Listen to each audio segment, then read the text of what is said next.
Что значит печь с регулировкой интенсивности горения? Регулировка интенсивности горения.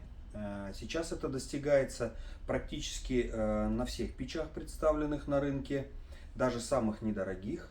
Прежде всего, это достигается герметичностью топочной дверцы и других дверей, которые расположены на печи. В частности, вот здесь можно наблюдать уплотнительный шнур на дверце, уплотнительный шнур под стеклом. Этим как раз таки обеспечивается герметичность закрытия печи и возможность ее регулировки.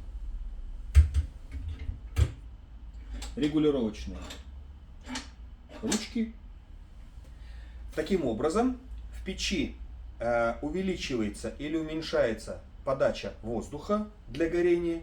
Печь, соответственно, в процессе старта предварительного или, так скажем, максимально интенсивного прогрева помещения работает с максимальным поступлением воздуха, горит интенсивно, мощно, с высоким теплоотделением.